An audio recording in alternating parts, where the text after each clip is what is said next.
afternoon, and thank you for joining us for today's virtual media briefing about COVID-19 in London and Middlesex County.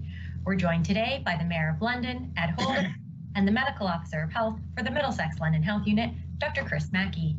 We'd like to welcome the media who are in attendance for this afternoon's briefing and invite them to submit their questions using the question forum here on Microsoft Teams. We'd also like to welcome those tuning in on Rogers Television, Rogers Facebook page and YouTube channel, as well as those listening on Global News Radio, AM 980, and those watching on the CTV London website. We'll get to the opening statements right away, and we'll start with London Mayor Ed Holder. Mayor Holder. Well, thank you, Beth, and good afternoon, everyone. Our Canadian flag has been lowered to half-mast today outside City Hall as Canada marks a National Day of Observance to commemorate those who have died of COVID-19. It was on this day a year ago that the World Health Organization declared COVID-19 a global pandemic. Since then, we've all desperately missed our loved ones, family, and friends. We sacrificed the potential for countless memories and experiences that could have been, were it not for that virus. We've seen our kids unable to enjoy their favorite activities. We've seen family breakdowns, mental health deteriorations. Businesses have gone under while women and men across our city have become unemployed. Today, we honor those 185 lives lost in London, Middlesex, and more than 22,300 across the country. While we honor those memories in a number of ways, there's no greater tribute than continuing to follow public health guidelines. This minimizes the risk of more lives being lost and more families being impacted by COVID-19. So what I've shared with you is very tough news, but I think it's a somber reminder that on this first anniversary, that we still have opportunities. We have opportunities to be optimistic, to be hopeful. I believe there's more that lays behind us than is still in front of us. You know, I thought about this, and I'm not sure I could have said that with confidence even a few months ago, but I can now. I need to acknowledge the incredible efforts of our healthcare heroes, our essential workers, the police, the fire, and paramedic services. Those people who keep showing up day after day, working extremely long hours. They miss their family members and make significant sacrifices, all while under immense stress and scrutiny. We remain forever grateful. And what an opportunity for all of us, simply to say thank you. Thanks to vaccines, combined with ongoing advancements in treatment and rapid testing, we know how this will end, and we know approximately when. More than anything else, we know with certainty that this has an end. How soon we get there, how many more people become infected, how many more people tragically pass away will not be exclusively determined by vaccines. Our own behaviors, our own actions will play an equally significant role. You know, it's why news of numerous house parties resulting in this afternoon's declaration of a community outbreak is so troubling. We've been better than this, and we are better than this. I can tell you, if you recall last Monday's press conference, where we gave a number of warnings in malls with people who weren't wearing masks well. You know, it's been a year. Warnings are done. And I'm here to say that if people are not wearing masks well, are not following the public health guidelines, there will be fines. We don't want to lay fines, but if that's ultimately what we need to do to exact appropriate behaviors for the sake of our whole community, then we will do what we need to do, because it's so important that we all act responsibly. So let's continue staying safe, and please, let's stay healthy. Over to you, Dr. Mackie. Thank you very much, Mr. Mayor. I really appreciate your words recognizing the National Day of Remembrance for those who have passed due to COVID. It's been such a difficult year for so many people, and we're seeing the light at the end of the tunnel. You know, we had our highest case count today of 29 in about a month. We haven't had a case count above that since back in mid-February, but we haven't seen the death count increasing. We still have a very small number of deaths over the last 3.5 weeks, and it's a good sign that we're vaccinating the right people. We're getting the campaign out just in time to prevent a wave of deaths in the third wave that is surely coming of COVID. The other numbers that I'd like to talk a bit about today are our variant of concern counts and also related to the Western outbreak, the student outbreak associated with Western and other student bodies. We have 22 cases that are variants of concern that have been diagnosed since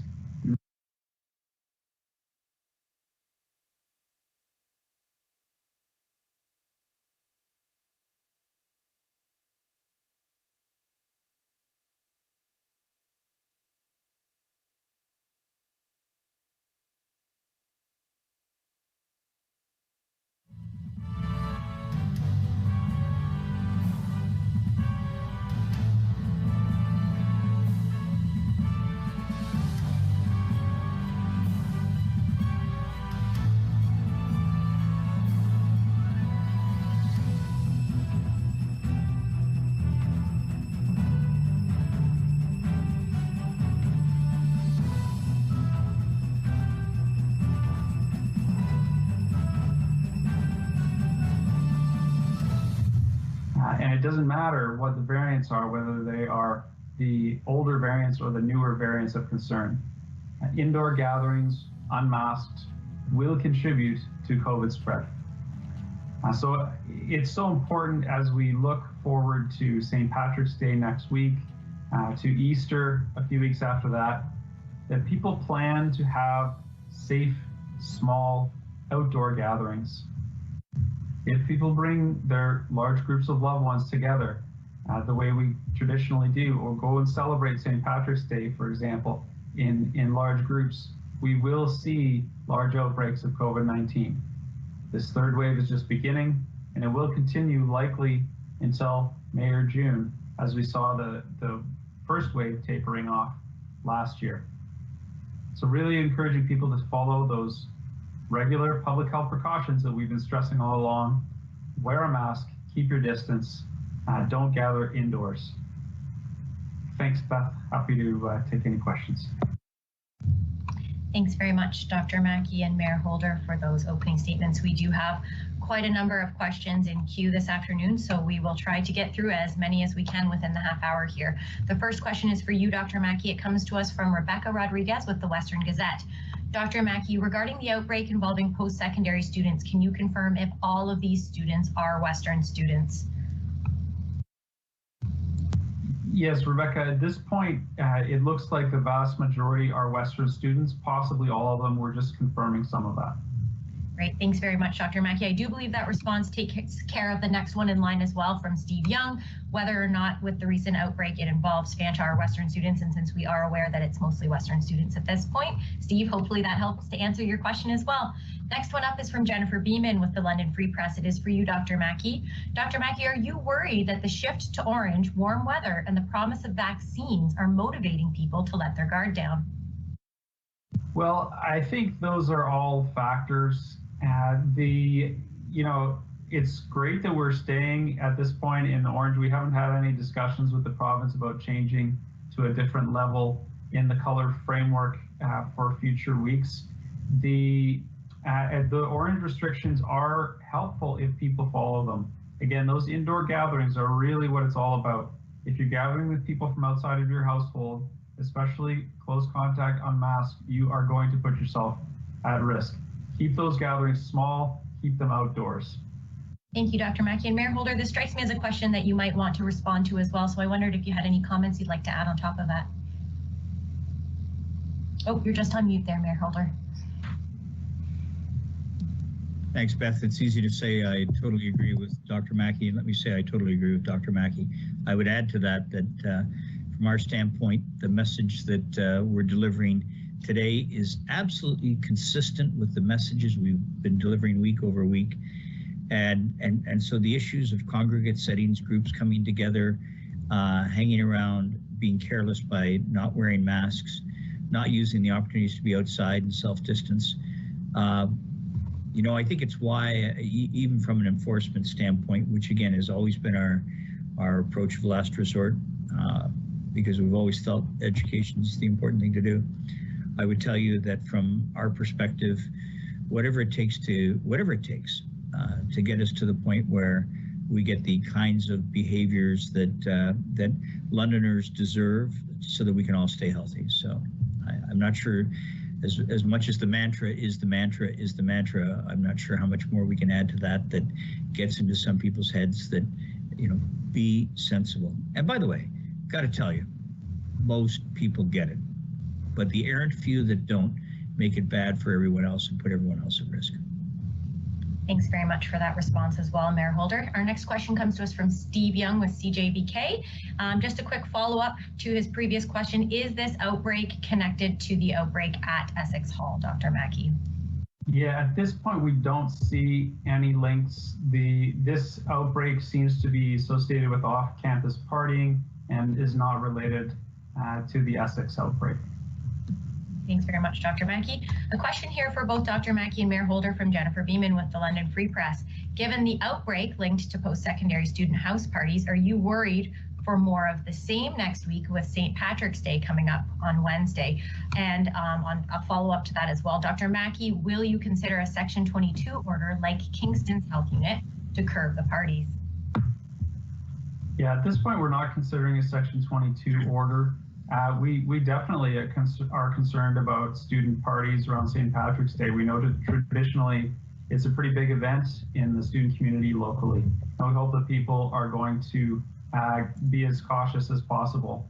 Have a backyard beer with a couple of buddies.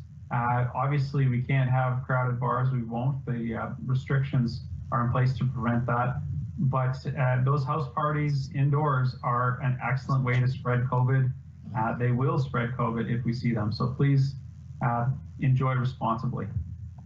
Dr. Mackie and Mayor Holder? Yeah, thanks very much, Beth. Here's what I would add to it. We know that restaurants and bars have been struggling through this past year of the pandemic. As a result of moving into Orange, we have opportunities for people to enjoy those facilities, not the house parties.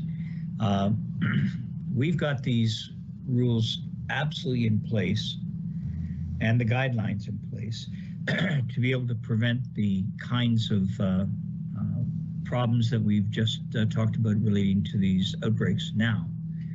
And it's in us to make that decision. Are we going to be super smart or are we going to be really stupid? And I hope we're not really stupid. Here's the good news, maybe because the pandemic, it really took hold last March and it was new. We did not have a problem, particularly with St. Patrick's Day last year, and we asked students to be mindful, and they were great. So, and I'm not laying this all at the doorstep of students, believe me, but I'm saying to you, we're asking all Londoners to be mindful. Keep your crowds down. Keep your house parties non-existent. Use your backyards. Go to a bar or restaurant, enjoy a beverage, enjoy camaraderie and fellowship, but don't do the dumb stuff, please. Thanks very much, Mayor Holder and Dr. Mackie, for that response. Our next question comes to us. It is for you, Dr. Mackie. It's from Ryan Payette with the London Free Press. Dr. Mackie, the Minister of Sport said, once Dr. David Williams approves, you will have to sign off on the London Knights being able to gather players together for an abbreviated OHL season. As of today, in Orange, would you give the green light to allow them to assemble their roster, keeping in mind several players would be coming from the United States? And if not, what would it take? Yeah, I appreciate the question, Ryan. We haven't seen any of the planning at this point, so I can't really comment. Certainly we know that there are ways of minimizing risk. The NHL has been very successful in limiting the spread of COVID within their operations. So I look forward to looking at what the OHL is putting together. And, hopefully it's something we can all move forward on. Great. Thanks very much, Dr. Mackie. Next question comes to us from Jennifer Beeman with the London Free Press. It is for you. Dr. Mackie, Chatham-Kent is now booking appointments for seniors 75 plus. When will the London area begin offering appointments to this age group? Yeah, so we're looking closely at that very question, Jennifer. Because we are a healthcare community that serves most of southwestern Ontario, we have a large healthcare population to get through. This week, we were able to open vaccinations to all of the very high priority healthcare workers, as well as the highest priority healthcare workers that had already been eligible in our community. That's a number in the tens of thousands, and so it will take time to process that group. We're doing well on moving through booking the 80+ crowd, and I do anticipate being able to move to 75+ soon, certainly by the end of the month.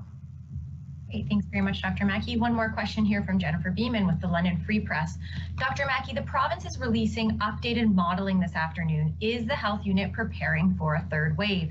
How will this third wave look different than others, and what will be the same?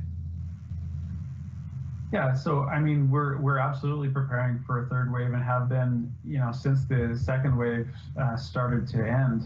And this wave will likely look different in that our highest risk populations are vaccinated. People in long-term care and retirement homes represented 2/3 of the deaths over the past year of the pandemic. And those folks, pretty much everyone who resides in long-term care retirement home has been vaccinated at this point. And then the majority of people who work and visit there as well. So that puts a really strong protective ring around the places where we know people were dying. That's the biggest difference we expect. Hopefully we won't see case counts as high. The impact on hospitals at the last couple of waves has been manageable in our community. Across Ontario, the biggest difference will be around ICU capacity. Intensive care units are still pretty full from the first wave of, the second wave of COVID patients. The case counts declined by about 60% across the province, but ICU counts only went down by about 25%. So they're still sitting around, 300, just under 300 people in ICU right now. That means that pressure from a third wave, if we aren't able to vaccinate enough high-risk individuals, that could be a really difficult challenge in the ICUs. Great, thank you very much, Dr. Mackie, for that response. We do have a number of questions here from Rebecca Rodriguez with the Western Gazette regarding the community outbreak. If you can bear with me, I'm actually going to combine them all into one so we can have one response here. So Dr. Mackie, Rebecca Rodriguez would like to know, are Western's cases linked to gatherings at fraternity and sorority houses?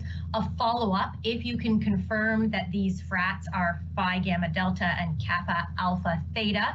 And just scrolling down here, do we know how many attendees were at these parties? And have any charges been laid in connection to any of these gatherings, and are the police investigating?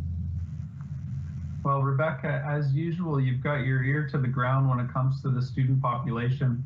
You're likely hearing things from the students that aren't even necessarily coming forward to the health unit. We know that there were some fraternity, sorority sort of organizations involved.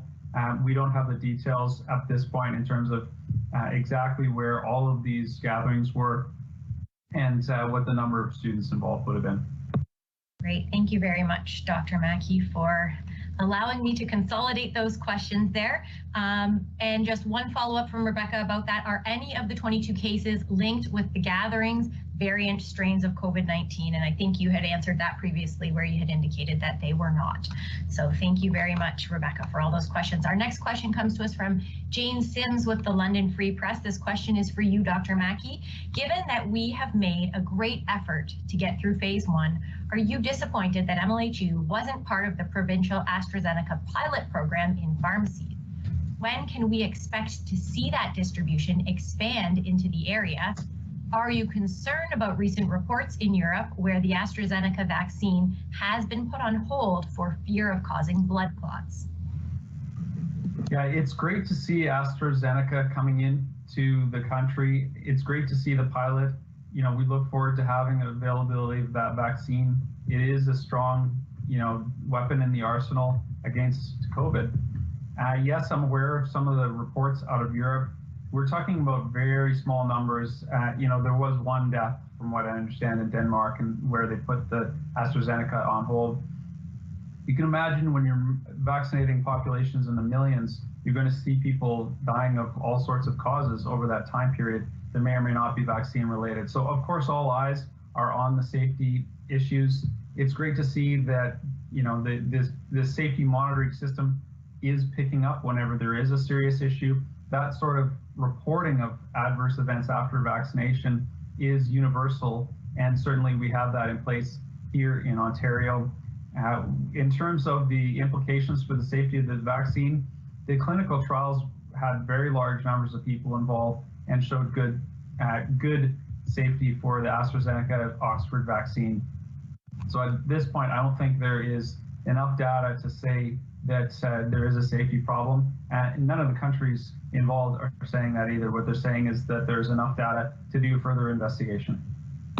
Thanks very much, Dr. Mackie, for that response. Another question here from Jane Sims with the London Free Press. Dr. Mackie, all of our long-term care and retirement home residents have been vaccinated, yet there are still outbreaks listed on the dashboard. Why are these outbreaks still a thing? Yeah, so the many of the situations that you're talking about where you've got a long-term care retirement home that is listed in outbreak come back to the revised provincial definition from the beginning of the pandemic. In the past, an outbreak in a facility like this required 2 cases that were linked some way, whether they were on the same wing of a long-term care facility or otherwise, a patient and a care provider who had had some kind of contact. With the province changing the definition of an outbreak in these facilities to just a single case, that means anytime any case is diagnosed, whether it's staff or residents, that generates a declaration of outbreak. It also means, we know that there is a certain rate of false positives in the test. And so we have false positives that come forward and we investigate those, retest them, make sure that the person hasn't had symptoms, and often are able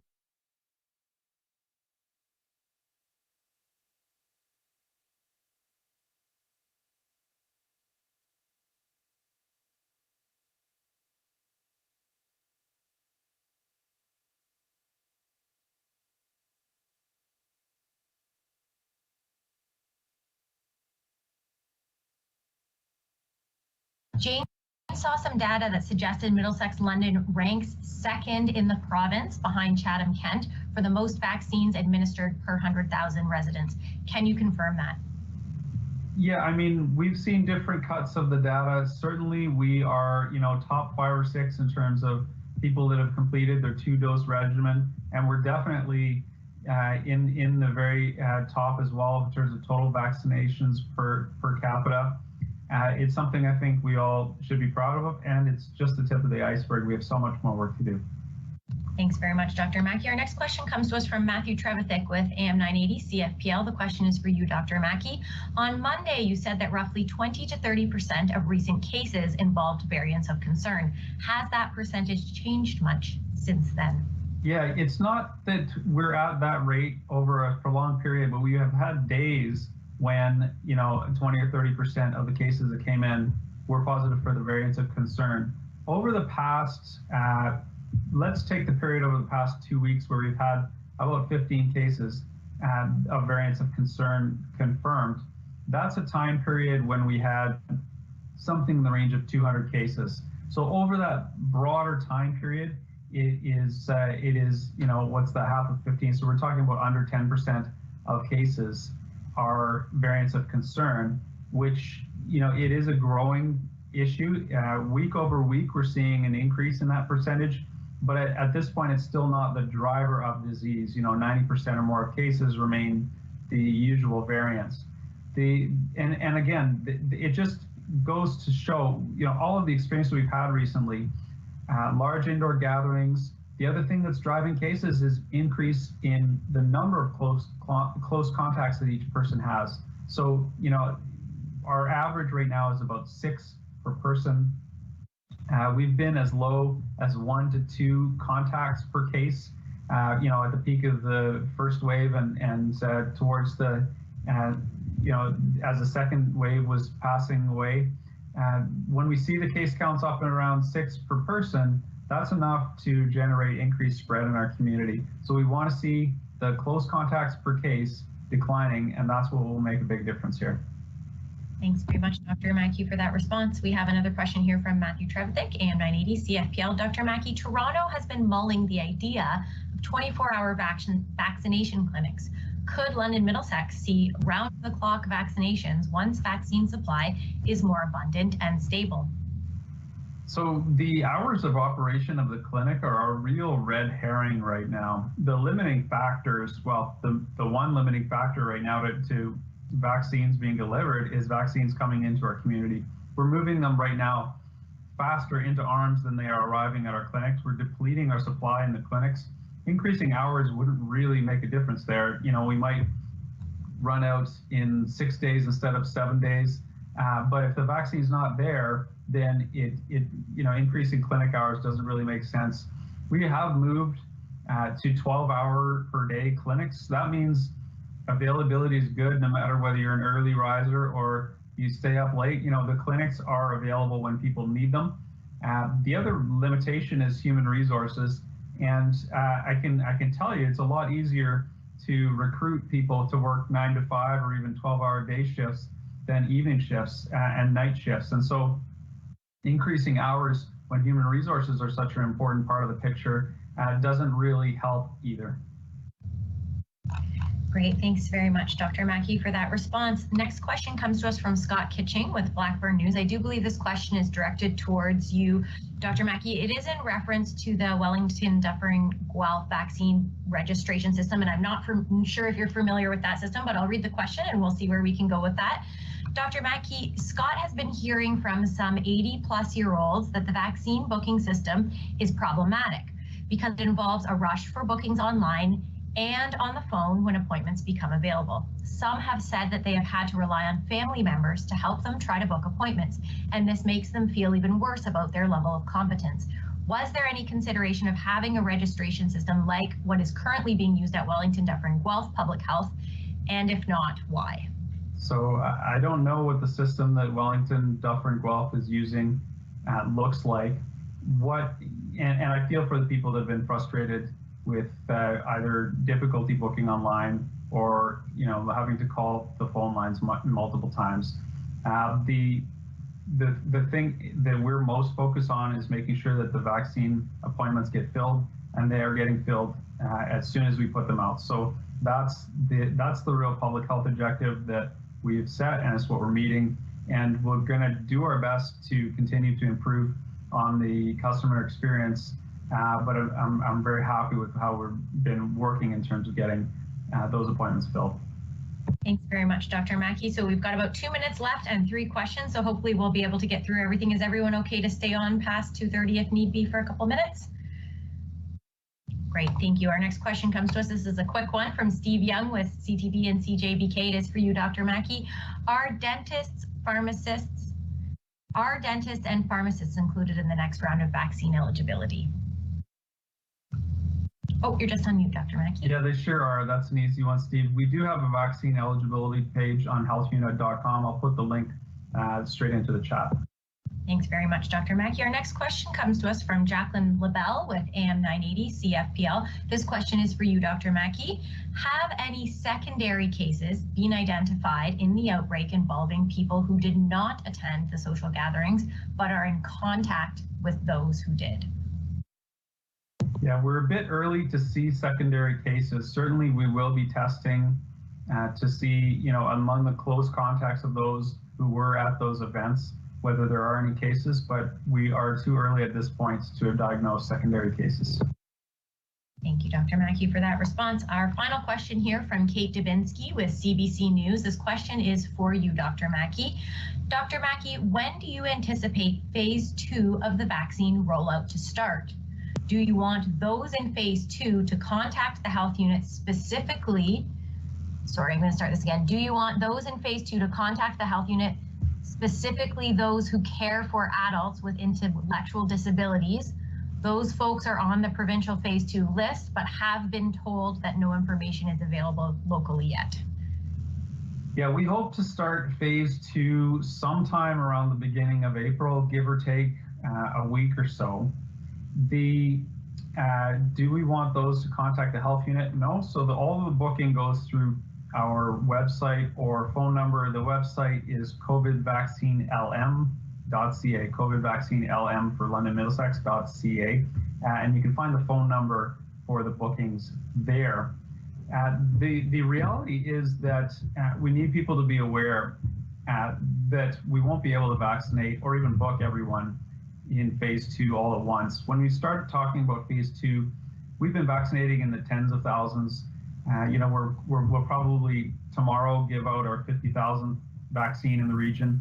When you're talking about phase 2, you're talking about many tens of thousands, potentially hundreds of thousands. And so that group starts to get so large that we'll have to break it down to early, mid, late phase 2, and even more granular than that in many cases. So phase 2 will begin, give or take, beginning of April, but that won't mean everyone in phase 2 will be eligible as of April 1. Thank you, Dr. Mackie. And just to pull out one of the specifics from Kate's question here, will there be any specific direction for those who care for adults with intellectual disabilities? Yeah, so as with the elderly, people can help their loved ones book through the phone system or through the website. So that'll be the same direction, covidvaccinelm.ca. Perfect. Thanks so much, Dr. Mackie. We just had one more question roll in from Jacqueline LaBelle, so we'll read that quickly. Jacqueline's question, Dr. Mackie, is how long will it take to reach out to all close contacts involved in this community outbreak? Yeah, we're still on pace to connect with all close contacts within 24 hours of receiving their contact information.